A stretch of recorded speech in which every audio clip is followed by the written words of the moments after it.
Hello friends, how are you? Welcome to Indira civil services with Anuj Patel.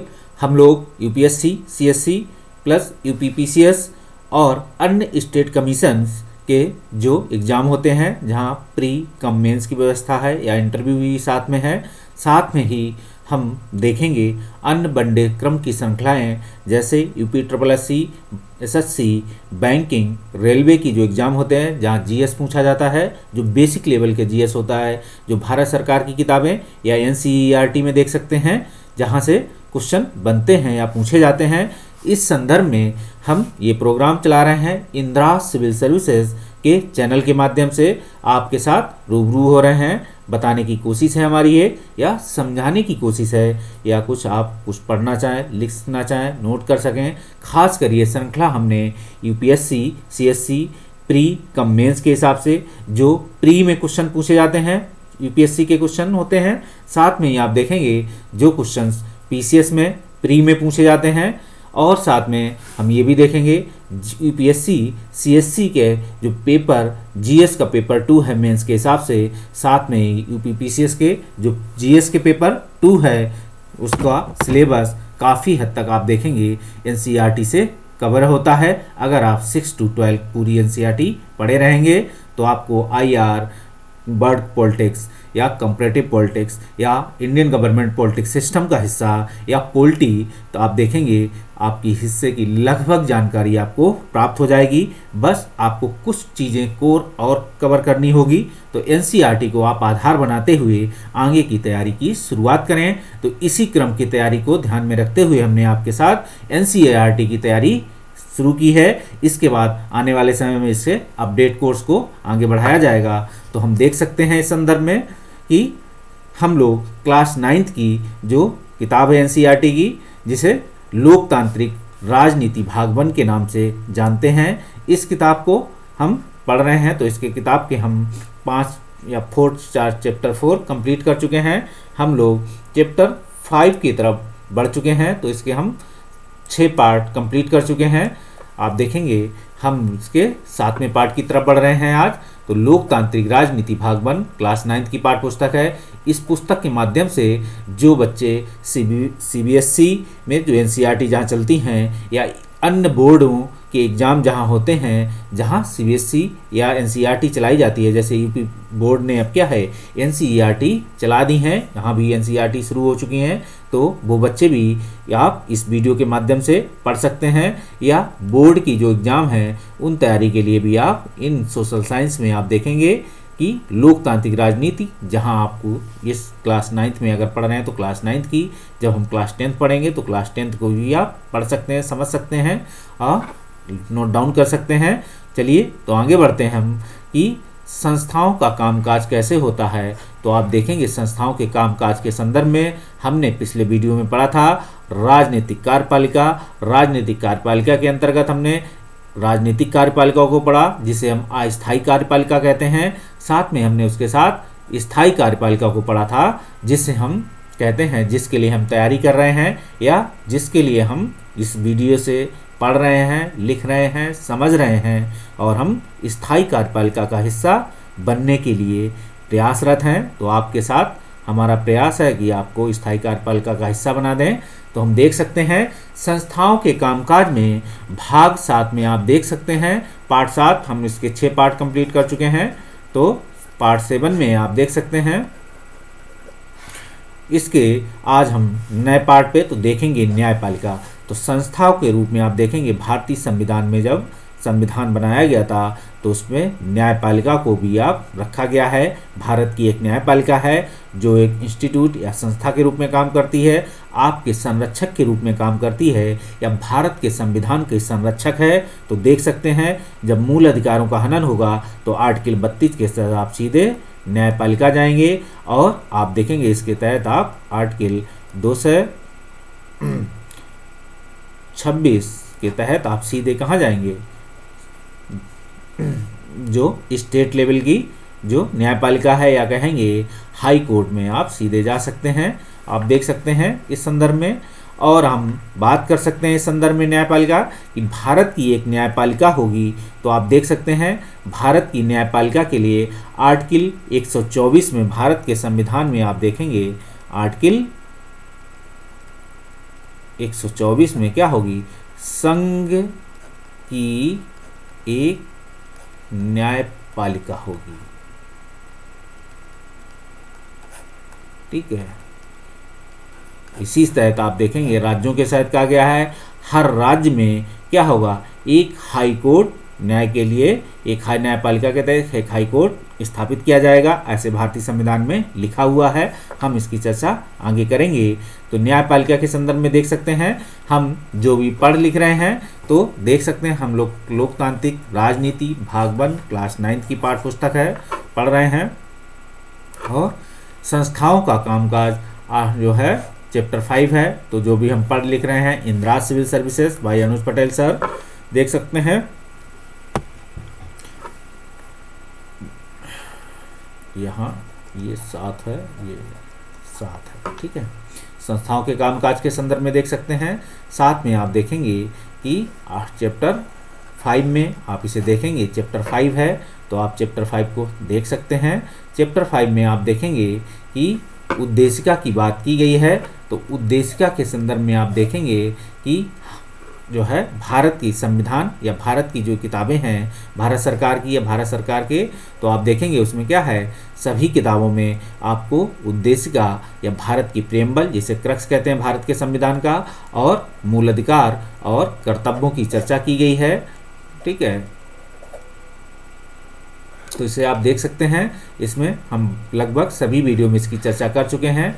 बस बता देते हैं जो वर्ड बाद में और जोड़े गए थे ये वर्ड। ठीक है, 40 1973, 42 1976 में आप देख सकते हैं ये वर्ड जोड़े गए थे। ये भारत के संविधान का अंग है लेकिन महत्वपूर्ण अंग नहीं है, ऐसे ध्यान रखिएगा। इसे ज़रूरत पड़ने पर क्या है, भारतीय संविधान की सुप्रीम कोर्ट के जज या न्यायाधीश हमारे या संविधान विशेषज्ञ इसकी सहायता ले सकते हैं। आप इसके सहयोग से किसी भी संविधान का अगर कोई पार्ट एक्सप्लेनेशन में ज़रूरत पड़ेगी तो भारत के संविधान की उद्देशिका को सहारा लिया जा सकता है। बताए थे हम आपको इसके कि गांधी जी की ये लाठी है, जहाँ ज़रूरत पड़ेगी वहाँ लगा दी जाती है। हम देखेंगे न्यायपालिका के रूप में 4.4 आप क्लास 9 की जो पाठ्य पुस्तक है चैप्टर 5 में इसकी चर्चा की गई है। तो न्यायपालिका, जब सर्वोच्च न्यायालय ने फैसला सुनाया, हम एक कहानी के माध्यम से या कहेंगे कि ये केस स्टडीज के माध्यम से सुनाते हैं या गाइडलाइन है, कोई न्याय व्यवस्था है, तो सर्वोच्च न्यायालय ने एक फैसला सुनाया, इसे हर किसी ने स्वीकार किया। मतलब स्वीकार करने के लिए ये बाध्य होते हैं, कौन, जो लोग और सरकार सभी बाध्य होते हैं। सुप्रीम कोर्ट के फैसले की अवमानना पर क्या होगा, अवमानना होने पर आप अवमानना करेंगे तो आपको सज़ा हो सकती है। आप देख सकते हैं इसकी व्यवस्था भारतीय संविधान के आर्टिकल देखेंगे तो क्या है,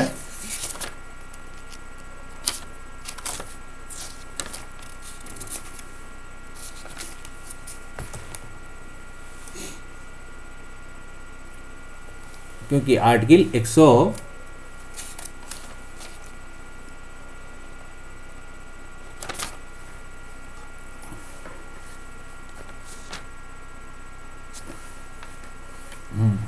देख सकते हैं हर किसी को स्वीकार किया है। कल्पना कीजिए, मतलब यहाँ स्वीकार करने का मतलब है कि आपको मानना ही पड़ेगा। ठीक है, मानना ही पड़ेगा। अगर आप इसकी अवमानना करते हैं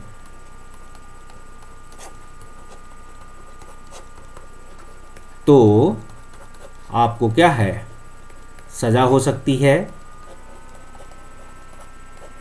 या जुर्माना भरना पड़ सकता है।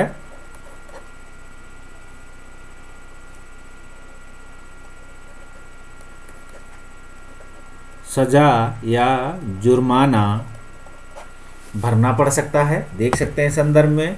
और आप ये भी देखेंगे इस संदर्भ में, ठीक है, आर्टिकल क्या है, जहाँ 129 की बात की गई, जहाँ इसे अवमानना की बात कही, अभिलेख के रूप में संरक्षित रखे जाते हैं।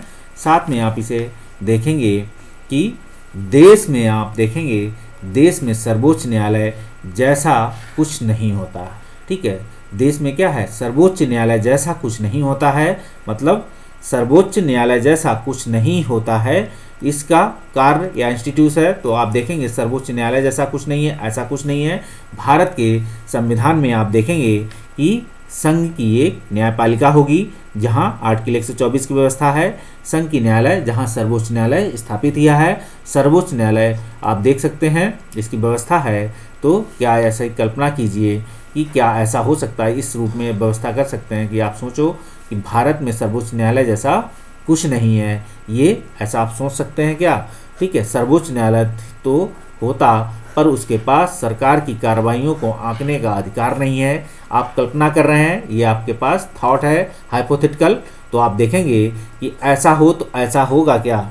ठीक है, और कुछ नहीं, ये आपको समझाने के क्रम में है। आप इसे लिख भी सकते हैं कि अगर देश के सर्वोच्च न्यायालय नहीं होता तो सरकार कैसे काम कर रही होती या आपके अधिकारों की सुरक्षा कैसे होती। आप कल्पना कीजिए कि सर्वोच्च न्यायालय तो है, होता पर उसके पास सरकार की कार्रवाइयों को आंकने का कोई आधार नहीं होता, तो क्या सरकार पर कोई अंकुश लगाने वाली संस्था है जो सरकार पर अंकुश लगा सके?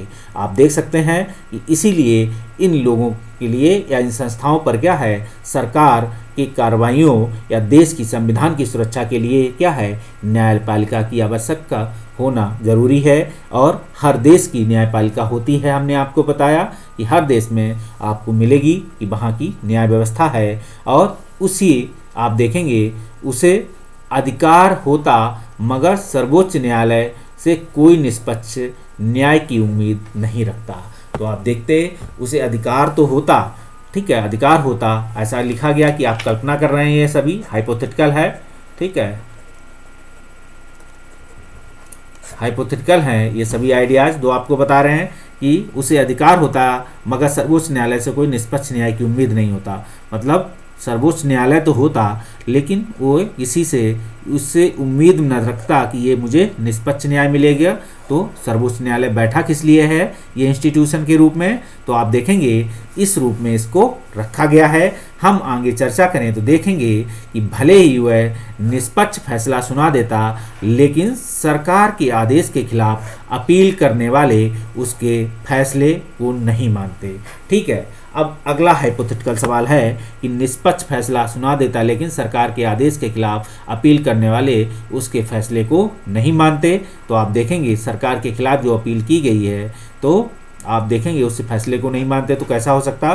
तो सुप्रीम कोर्ट की क्या प्रासंगिकता सही में है? तो आप देखेंगे यहाँ प्रासंगिकता का भी सवाल दिखने लगेगा। ठीक है, तो आप देखेंगे इस संदर्भ में क्या है प्रासंगिकता कि निष्पक्ष फैसला सुना देता लेकिन सरकार के आदेश के खिलाफ अपील करने वाले उसके फैसले को नहीं मानते। ठीक है, तो कैसे प्रासंगिकता होगी कि आप देखेंगे कि फिर क्या होगा, फिर से अवमानना का खिलाफ हो जाएगा कि सुप्रीम कोर्ट ने अगर कोई न्याय दिया है तो उसके खिलाफ आप खुलकर नहीं बोल सकते हैं, उसके खिलाफ नहीं बोल सकते हैं, उस जज के खिलाफ नहीं बोल सकते हैं, या उस बेंच के जो जज हैं उन्होंने जो फैसला सुनाया है उनके खिलाफ आप कुछ लिख नहीं सकते हैं, बोल नहीं सकते। आप न्यायपालिका की आलोचना आपने जो है डायरेक्ट नहीं इनडायरेक्ट शब्दों में कर सकते हैं, आलोचना लिख सकते हैं जो सही में, लेकिन किसी व्यक्ति विशेष या सुप्रीम कोर्ट के किसी न्याय के खिलाफ आप सीधा नहीं लिख सकते कि सुप्रीम कोर्ट ने इस पे ऐसा फैसला दिया, ये गलत है, और इस पे बहुत ज़्यादा आप पब्लिसिटी नहीं कर सकते हैं। तो देखेंगे कि इसमें न्यायपालिका क्या कर रही है, तो खुद करके देख सकते हैं कि उच्च न्यायालय, हमने बताया था उच्च न्यायालय 226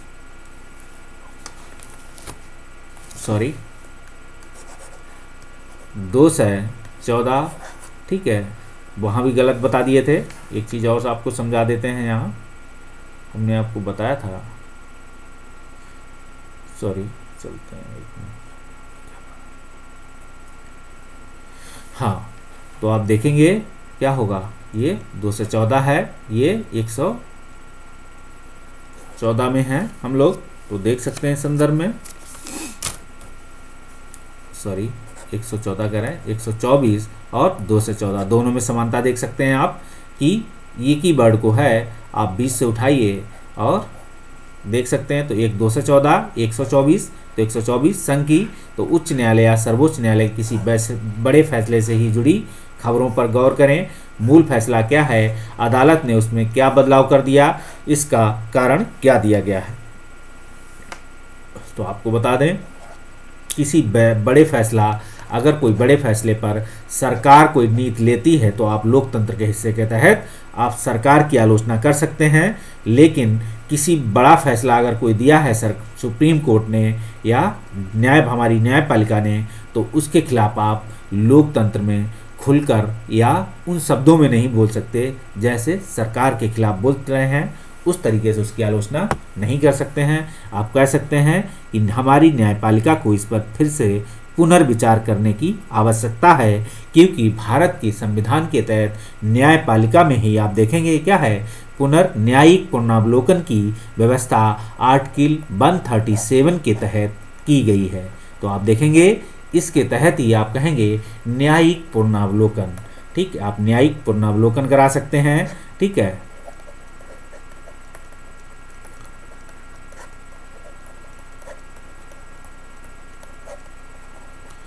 लेकिन आप खुल के नहीं बोल सकते कि न्यायपालिका ने अपना डिसीजन सही नहीं दिया या न्यायपालिका के जज ने करप्शन किया है या पैसे लिए हैं। इस तरीके से बोलना आप न्यायपालिका की अवमानना या निर्णय की अवमानना है, आपको सजा हो सकती है।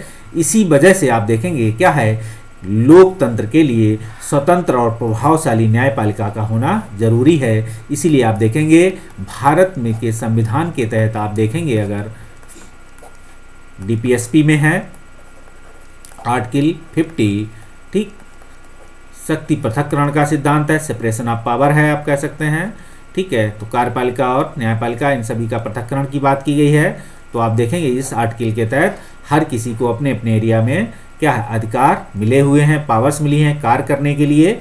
या तो देखेंगे न्यायपालिका को स्वतंत्रता प्राप्त है न्यायपालिका से, अन्य चीज़ों से। वो लोग क्या है, भारत के संविधान और भारत के लोगों की संरक्षक है।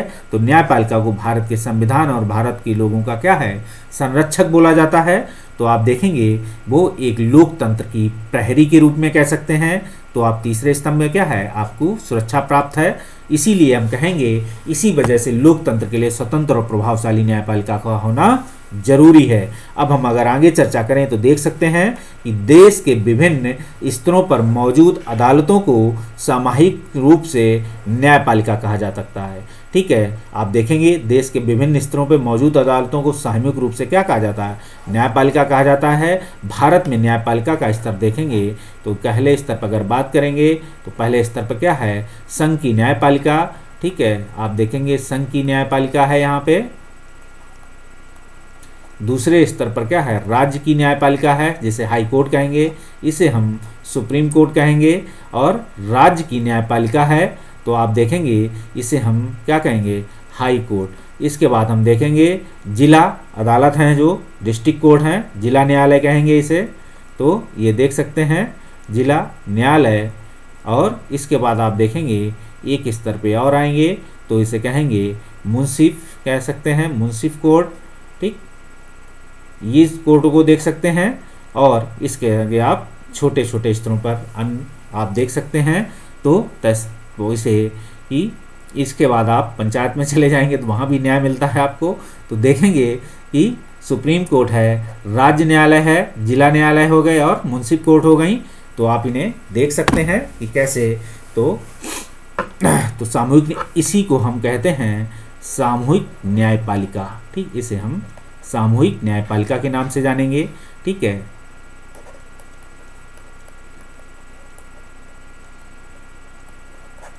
सामूहिक न्यायपालिका। ठीक, इसे देख सकते हैं। साथ में हम आगे बढ़ें तो इसकी तुलना भारत के संविधान के तहत दुनिया के अन्य हिस्सों से कर सकते हैं। तो तुलना के संदर्भ में अगर हम बात करें, यहाँ ये तुलना कह सकते हैं, आप कंपैरेटिव स्टडी कह सकते हैं।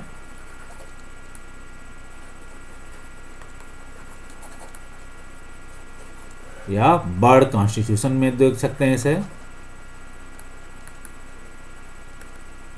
तो पहली बात करेंगे हम कि संयुक्त राज्य अमेरिका में अगर हम बात करें, संयुक्त राज्य अमेरिका में न्यायाधीशों की को उनके राजनीतिक विचार और दलील जुड़ाव के आधार पर क्या है, नियुक्त करना एक आम बात है। आप देखेंगे संयुक्त राज्य अमेरिका में पहली ऐसी व्यवस्था थी कि न्यायाधीशों को उनके राजनीतिक विचार और दलील जुड़ाव के आधार पर नियुक्त होता था, लेकिन अब वहाँ की व्यवस्था में भी बदलाव है, ठीक है। लेकिन जब एक बार व्यक्ति वहाँ की व्यवस्था या वहाँ की जो है न्यायाधीश बन जाता है तो भारतीय अमेरिकी संविधान के तहत वो बन जाता है, तो देख सकते हैं वो अमेरिकी हितों या अमेरिकी संविधान के हितों की भी रक्षा करता है। और वहाँ की इन चीज़ों में पहले बदलाव हो गया, पहले लॉबिंग होती थी, आज भी लॉबिंग है, आज भी ऐसा है, लेकिन अब थोड़ा सा कम हुआ है। आगे हम देखेंगे यह कल्पना काल्पनिक विज्ञापन है, वहाँ सन 2005 में एक कार्टून के रूप में छपा। आप देखेंगे ऐसा वो कार्टून के रूप में कहे थे, खुल के उन्होंने भी इस पर बात नहीं की। उस समय राष्ट्रपति कौन थे, बुश अमेरिकी सर्वोच्च न्यायालय में मनोनयन के लिए विभिन्न उम्मीदवारों के नाम पर विचार कर रहे थे। यह कार्टून आप देखेंगे न्यायपालिका की स्वतंत्रता के बारे में क्या कहता है, तो आप देखेंगे कार्टून के माध्यम से उन्होंने बताया कि हमारे देश में इस तरह के कार्टून क्यों नहीं छपते। तो आप देखेंगे हमारे देश में इस तरीके कार्टून छापने का मतलब है कि आप न्यायालय की अवमानना कर रहे हैं, न्यायालय के निर्णयों की अवमानना कर रहे हैं या न्यायपालिका की अवमानना कर रहे हैं। तो आप देखेंगे इसलिए ऐसे कार्टून आप नहीं छाप सकते हैं, क्योंकि भारतीय संविधान में न्यायपालिका के क्या है, आप किसी आलोचना करने का आपको अधिकार नहीं है। तो आप देखेंगे हमारी न्यायपालिका की स्वतंत्रता को यह दर्शाता है।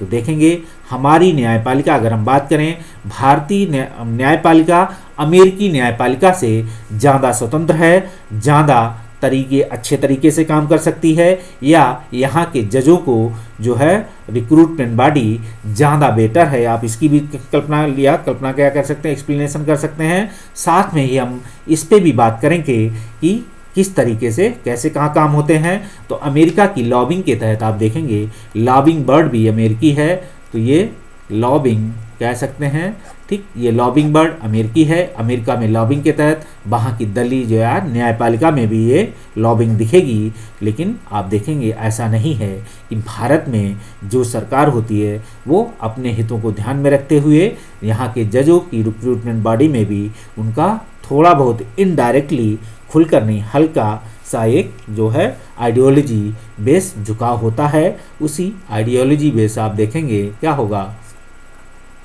रिक्रूटमेंट होता है। लेकिन यहाँ वरीयता क्रम भी ध्यान रखा जाता है, ये भी ध्यान रखिए। वरीयता क्रम कभी कभी अगर ना माना जाए कि वरीयता क्रम के आधार पर भारत का चीफ जस्टिस बनता है। आप देखेंगे इस चीज़ को भी सुप्रीम कोर्ट ने रखा है ध्यान में भारत के। और हालांकि भारत के संविधान में कई बार कोलेजियम की व्यवस्था पर प्रश्न चिन्ह लगे हैं। यहाँ की इसको न्यायाधीशों का कैसे मतलब मनोनयन या इनकी नियुक्त हो, इसके लिए भी अभी हाल ही में आप देखेंगे पिछले एनडीए गवर्नमेंट ने एक विधेयक लाई थी, लेकिन अंत में सुप्रीम कोर्ट ने क्या कहा, ये हमारी न्यायपालिका पर क्या है, एक बंदिश लगाने की कोशिश है, या भारतीय न्यायपालिका के जो है संविधान के संरक्षक के रूप में या बेसिक स्ट्रक्चर को बता रहे हैं। तो न्यायपालिका को ये व्यवस्था है भारत के सुप्रीम कोर्ट को कि वो बता सकती है कि ये बेसिक स्ट्रक्चर के खिलाफ है ये कानून, इसलिए हम इसको नहीं मानते। और अगर सुप्रीम कोर्ट ऐसी कोई बात कह देता है तो फिर वो कानून मान्य नहीं रह सकता, पूरा का पूरा कानून बस्ते या शून्य या डस्टबिन में चला जाएगा। ठीक है, फिर से उसे क्या होगा, लोकसभा को फिर से पास करना पड़ेगा। फिर चाहेगा कि सुप्रीम कोर्ट कहेगी कि हमारे संविधान की क्या है, मूल भावना को बिगाड़ रहा है, या हमारे इस संविधान की बेसिक स्ट्रक्चर को बिगाड़ रहा है, या भारतीय न्यायपालिका के शक्तियों को कम करने के लिए कानून है जो भारतीय संविधान के बेसिक स्ट्रक्चर से जुड़ा हुआ है। तो इसी बेसिक स्ट्रक्चर की कल्पना को जो आर्टिकल 1973 में आप देखेंगे 1973 में केशवानंद भारती के मामले में बेसिक स्ट्रक्चर की संकल्पना सामने आई थी, उसी बेसिक स्ट्रक्चर की संकल्पना को ध्यान में रखते हुए सुप्रीम कोर्ट ने बार बार ये बताया है कि क्या बेसिक स्ट्रक्चर है। उन्होंने समय आने के साथ बताया कि बेसिक स्ट्रक्चर हम जो है कानूनी या कोई कानून बनेगा वो देखेंगे कि इससे बेसिक स्ट्रक्चर से जुड़ा या नहीं। उन्होंने एक साथ नहीं बताया कि बेसिक स्ट्रक्चर भारत के संविधान का क्या है। उन्होंने कहा कि हम समय आने के साथ साथ इस बेसिक स्ट्रक्चर की एक्सप्लेनेशन या व्याख्या करेंगे, तो उसी के आधार पर वो अपना निर्णय देता रहा है। आगे हम बात करेंगे, देख सकते हैं कि इस काल्पनिक विज्ञापन में लिखा है, आवश्यकता है सर्वोच्च न्यायालय के न्यायाधीशों की पूर्व अनुभव जरूरी नहीं है, कुछ टाइपिंग आना आवश्यक है। यह बिना हिचकिचाए ऐसे कह रहे हैं, मैं अभी तक जितने लोगों से मिला हूँ वो उसमें जॉर्ज बुश सबसे अधिक प्रभावशाली हैं या प्रतिभाशाली हैं। कोई भी बाहरी व्यक्ति आवेदन ना करे, मतलब कोई भी आप देखेंगे अगर वो क्या है अमेरिकी व्यक्ति नहीं है तो व्यक्ति वो क्या करे, आवेदन ना करे। तो आपको वहाँ का, अगर आप बाहरी व्यक्ति हैं, अगर आप यहाँ से गए हैं वहाँ की लड़की से शादी कर लें तो आपको क्या मिल जाएगा, ग्रीन कार्ड। तो आपके जो बच्चे होंगे उनको क्या मिलेगा, वो वहाँ के क्या होंगे, वो वहाँ की उस पर हिस्सा ले सकते हैं। लेकिन आप वहाँ के नागरिक तो बन जाएंगे, लेकिन वह हो सकता है महत्वपूर्ण पदों पर पहुँचने से आपको पाबंदी लगे। तो देख सकते हैं वांटेड के रूप में है, सुप्रीम कोर्ट जस्टिस के रूप में, ठीक है। नो एक्सपीरियंस नेसेसरी, ये कार्टून प्लीज, ठीक। टॉप यही जो लिखा हुआ है मैंने, टॉप टायर कोट सीख, ठीक है। आप देख सकते हैं किस हिसाब से लिखा हुआ है, इसे पढ़ सकते हैं। आगे हम बात करें, इस काल्पनिक विज्ञापन में लिखा है कि आवश्यकता है सर्वोच्च न्यायालय के न्यायाधीश की कोई पूर्व अनुभव जरूरी नहीं है, ठीक है। ये दोबारा से लिख गया है, वही चीज़ जो बता रहे हैं आप देखेंगे। लेकिन आप यहीं जोड़ेंगे, लेकिन ऐसा भारतीय न्यायपालिका के साथ नहीं है, ऐसा भारतीय न्यायपालिका के साथ नहीं है। आप देख सकते हैं इस संदर्भ में, भारतीय न्यायपालिका में पूरे देश के लिए सर्वोच्च न्यायालय, राज्यों में उच्च न्यायालय, जिला न्यायालय, स्थानीय स्तर के न्यायालय होते हैं। तो आप देख सकते हैं कि सर्वोच्च न्यायालय हैं। आप देखेंगे जो एक हायरार्की सिस्टम अभी आपको बताया था, तो आप देख सकते हैं सिस्टम में पहला हो गया सुप्रीम कोर्ट, आप देखेंगे दूसरा हो गया हाई कोर्ट, ठीक है। और आप देखेंगे स्थानीय स्तर के न्यायालय होते हैं। तीसरे स्तर पर अगर बोल दें तो ये लोकल जो हो गए, ठीक, लोकल जस्ट जो है कोर्ट हो गए, इसे कह सकते हैं। भारत में न्यायपालिका एकीकृत है, लेकिन ये सभी को आप कहेंगे सामूहिक न्यायपालिका। हमने आपको कहा पहले भी, इसी को हम कहते हैं सामूहिक न्यायपालिका, इसे कहेंगे। इसीलिए एकीकृत न्यायपालिका कहेंगे या तो, ठीक है, या एकीकृत न्यायपालिका।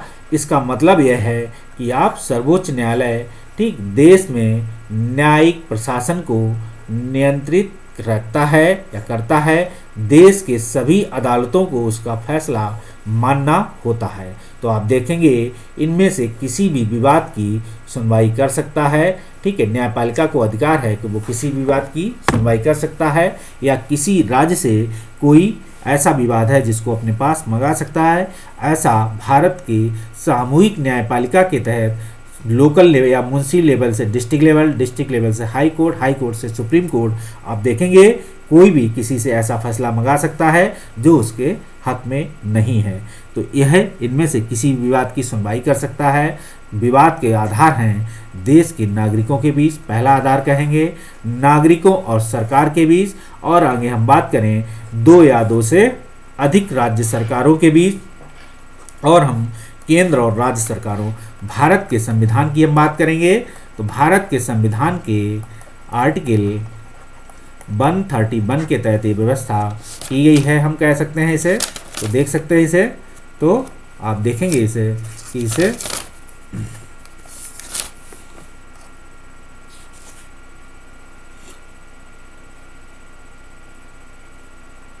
हाँ, तो ये भारतीय संविधान के आर्टिकल 131 में ये व्यवस्था है, ये यहाँ के विवादों का निपटारा करेगी। न्यायपालिका की स्वतंत्रता का मतलब है कि वह विधायिका या कार्यपालिका के नियंत्रण में नहीं है। ये सेपरेशन ऑफ पावर की बात हो रही है,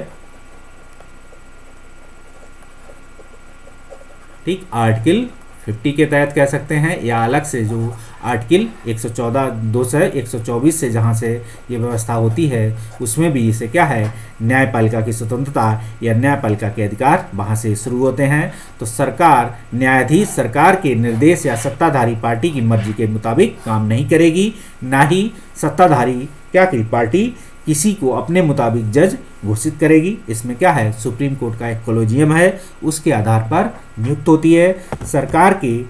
हालांकि इसमें क्या होता है, सरकार का जो होता है थोड़ा बहुत इसमें सरकार का भी व्यक्ति बैठा होता है। आपको कोलेजियम में आप देखेंगे क्या होगा, सरकार का भी होगा व्यक्ति, एक विपक्ष का भी व्यक्ति होगा, तो सारी एक कोलेजियम बनता है। और हम बात करेंगे सभी आधुनिक लोकतंत्र में अदालतें विधायिका और कार्यपालिका के अधीन नहीं होती हैं। ठीक है, सभी आधुनिक लोकतंत्र मतलब मॉडर्न लोकतंत्र की बात हो रही है, में अदालतों की बात हो रही है कि वो विधायिका और कार्यपालिका के अधीन नहीं होती हैं। ऐसा ठीक है भारत में भी है, लगभग जो मॉडर्न या आधुनिक लोकतंत्र हैं वहाँ न्यायपालिका की स्वतंत्रता प्राप्त है। भारत ने इस लक्ष्य को हासिल कर लिया है। ठीक है, भारत ने इस लक्ष्य को पूर्णता हासिल कर लिया, ऐसा आपको लिखा गया है।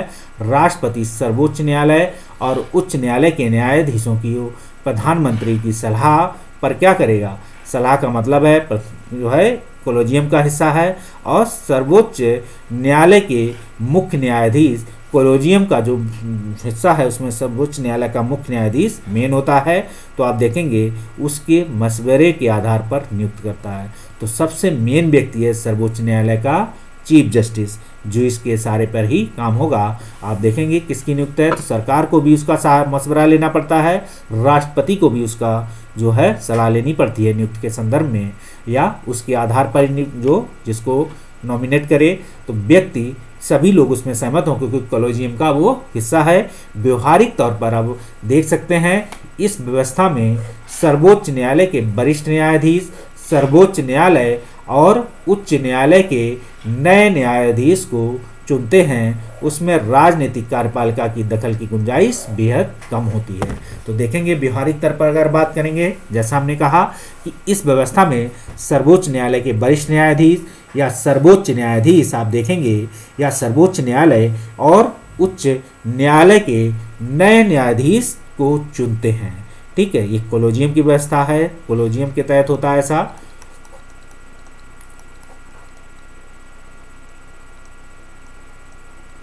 कोलेजियम व्यवस्था है, इसी कोलेजियम व्यवस्था में आप देखेंगे न्यायालय और उच्च न्यायालय के नए न्यायाधीशों को चुनते हैं। इसमें न्यायपालिका जो है इसमें क्या होगा, राजनीतिक कार्यपालिका की दखल की गुंजाइश बेहद कम होती है।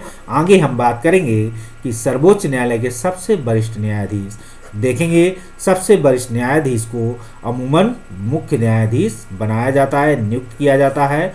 ठीक है, आप देखेंगे बहुत ही कम ऐसे समय हैं जहां वरिष्ठता का ध्यान नहीं रखा गया है। खासकर आप देखेंगे कौन, इंदिरा गांधी के समय देख सकते हैं, या कुछ एक दो और सरकारें हैं जहां वरिष्ठता का स्थान तोड़ा गया है। नहीं तो सरकारों ने भी क्या है वरिष्ठता को ध्यान रखा है इसकी नियुक्ति के संदर्भ में।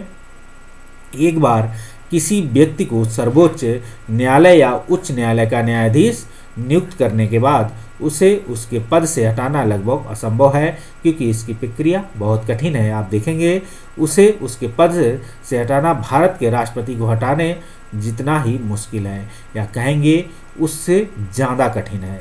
भारत के राष्ट्रपति को तो हटाना एक बार किया जा सकता है, लेकिन आप देखेंगे लेकिन सुप्रीम कोर्ट के जज को हटाना उससे भी अगर देखा जाएगा तो कठिन हो जाता है थोड़ा सा प्रक्रिया।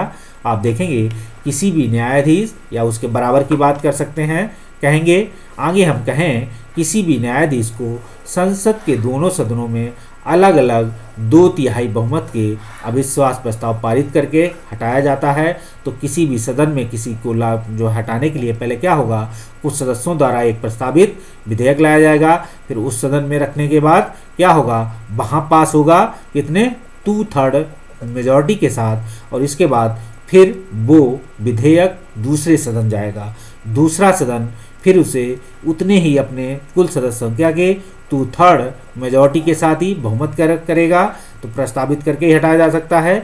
भारतीय लोकतंत्र में ऐसा कभी नहीं हुआ है। एक मामला आया था एन रे का मामला, ठीक है, ये रे साहब थे कांग्रेस के समय, इनको हटाने के लिए प्रयास लाया गया, लेकिन एक भी सभा में, लोकसभा में पारित हो गया, राज्यसभा या लोकसभा में, तो एक सदन में पारित नहीं हो पाया। दूसरा मुकदमा अभी कलकत्ता के हाई कोर्ट के जज का आया था, तो उनको हटाने के लिए पूरी कोशिश की गई, लेकिन हटा नहीं पाए। अंततः सुप्रीम कोर्ट ने ही जज के इशारे पे क्या है, उनको स्वेच्छा से या इनडायरेक्टली रूप से उनको क्या हुआ, वहाँ से त्यागपत्र दिलवा दिया, या कह दिया कि आप यहाँ से इस्तीफा दे दीजिए, या जो है आप यहाँ से हट जाइए, या तो ऐसा सुप्रीम कोर्ट के एक अंदरूनी शक्तियाँ या अंदरूनी मीटिंग के साथ हुआ है। आगे हम बात करेंगे तो देख सकते हैं भारत की न्यायपालिका दुनिया की सबसे अधिक प्रभावशाली न्यायपालिका में से एक है। तो आप देखेंगे भारत की न्यायपालिका क्या है, दुनिया की सबसे अधिक प्रभावशाली न्यायपालिका है। सर्वोच्च न्यायालय और उच्च न्यायालय को देश के संविधान की व्याख्या करने का अधिकार है। आपके अधिकारों का क्या है, मूल अधिकारों की संरक्षक माना जाता है। ठीक है, आगे बात आएंगे, जब मूल अधिकारों का संरक्षक माना जाता है, संविधान का संरक्षक है और व्यक्तियों का संरक्षक है, तो इस तरह में संविधान की व्याख्या का अधिकार है। साथ में हम देखेंगे कि भारत की न्यायपालिका को लगता है कि विधायिका का कोई भी कानून या कार्यपालिका का कोई भी कार्रवाई संविधान के खिलाफ है, तो आप देखेंगे वो केंद्र या राज्य स्तर के ऐसे कानूनों पर कार्रवाई को अमान्य घोषित कर सकते हैं और बता सकते हैं कि ये भारतीय संविधान के क्या है, मूल भावना के खिलाफ है। मूल भावना का मतलब बेसिक स्ट्रक्चर, ठीक है, बेसिक स्ट्रक्चर जिससे मूल भावना या लोगों के हित से जुड़े हुए हैं, तो आप ऐसी कोई कानून नहीं बनाएंगे जिससे लोगों की भावनाओं का खिलवाड़ हो। तो आप देखेंगे कार्यपालिका के किसी संविधान की कार्रवाई पर भी जो है वो देख सकता है दखलंदाज। हालांकि लोकसभा राज्यसभा की जो कार्रवाइयाँ हैं या चर्चा पर चर्चा है, उस पर क्या है, कोर्ट का या न्यायालय उस पर दखल देने का अधिकार नहीं है, ऐसा भारतीय संविधान में लिखा हुआ है। लेकिन कार्यपालिका की कार्रवाई का मतलब कार्यपालिका ऐसी कोई कार्रवाई करती है, ऐसा कोई कानून बनाता है जो भारतीय संविधान के खिलाफ हो, तो वो केंद्र या राज्य स्तर पर ऐसे कानून या ऐसी कार्रवाई को अमान्य घोषित कर सकते हैं। आगे हम देखेंगे कि किसी कानून या कार्यपालिका की कार्रवाई को चुनौती मिलती है तो वो उसको संवैधानिक वैधता तय करते हैं। इसे न्यायिक समीक्षा के रूप में जाना जाता है। तो आप देखेंगे कि किसी कानून या कार्यपालिका की जो कार्रवाई है उसको क्या मिलेगी, एक चुनौती मिलेगी, तो उसे संवैधानिक बाध्यता तय करते हैं वो कौन, न्यायपालिका। इसे हम न्यायिक समीक्षा के रूप में जाना जाता है। तो आप देखेंगे कानून या कार्यपालिका की कोई कार्रवाई जिसे हमने कहा तो अमान्य घोषित कर सकते हैं। इसके साथ आप देखेंगे किसी कानून या कार्यपालिका की कोई कार्रवाई को चुनौती मिलती है, कहाँ चुनौती मिलेगी, सुप्रीम कोर्ट में या भारतीय न्यायपालिका में, तो उसके संवैधानिक वैधता को तय करेंगे। मतलब सीधा ऐसा नहीं कहेंगे कि ये जो है अवमानना के खिलाफ है, भारतीय संविधान के खिलाफ है, उसकी वैधता वो भारतीय संविधान के लिखित नियमों या उल्लिखित अधिनियमों या आर्टिकल के आधार पर या भारतीय कानूनों के आधार पर करेंगे। इसे न्यायिक समीक्षा के रूप में जाना जाएगा। भारत की सर्वोच्च न्यायालय ने ऐसा भी फैसला दिया है कि वह संसद संविधान के मूलभूत सिद्धांतों को बदल नहीं सकते हैं। तो देख सकते हैं जो संसद है, जो संविधान के मूलभूत सिद्धांत हैं, हमने आपको बताया ये भावना आई थी 1973 में आई थी, केशवानंद भारती। तो देख सकते हैं केशवानंद भारती केस के संदर्भ में बेसिक स्ट्रक्चर आया था। ठीक, इस बेसिक स्ट्रक्चर की संकल्पना सामने आई थी कि संसद संविधान के मूलभूत संविधान को बदल नहीं सकते।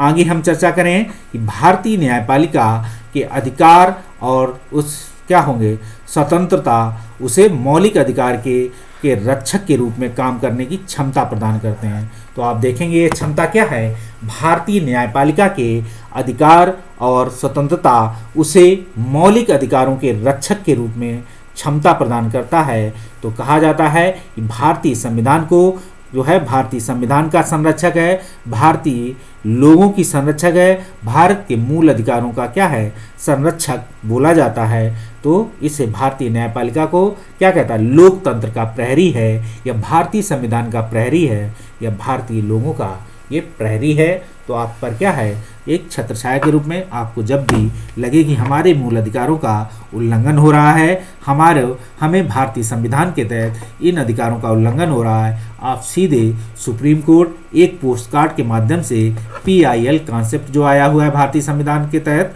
आप देखेंगे सुप्रीम भारतीय न्यायपालिका में, तो एक PIL के तहत आप क्या करेंगे, आप एक पोस्ट कार्ड के माध्यम से न्याय मांग सकते हैं।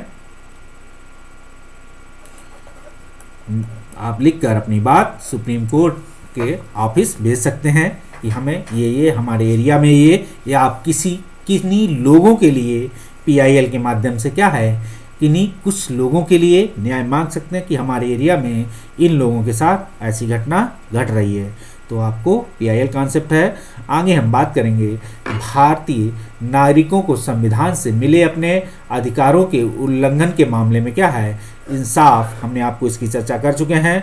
अदालत में जाने का अधिकार है, और हाल के वर्षों में आप देखेंगे अदालतों ने सार्वजनिक हित, ठीक है, और मानवाधिकारों के संरक्षण के लिए विभिन्न फैसले और निर्देश दिए हैं। तो आप देखेंगे सार्वजनिक हितों को भी ध्यान में रखा गया है।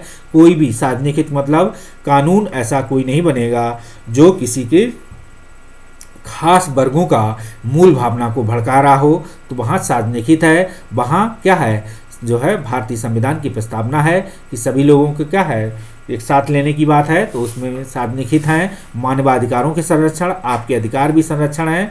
तो विभिन्न फैसलों के निर्देश गाइडलाइन दिए हैं उन्होंने विभिन्न सरकारों को, भारत देश की सरकार को, साथ में राज्य सरकारों को भी। जरूरत पड़ने पर सरकार की कार्रवाइयों से जनहित को अगर कोई ठेस पहुँचे तो इस स्थिति में कोई भी अदालत जा सकता है। ठीक है, आप देखेंगे अगर सरकार की कार्रवाई जनहित को ठेस पहुंचाती है तो अदालत जा सकते हैं। जनहित याचिका इसी को कहते हैं PIL।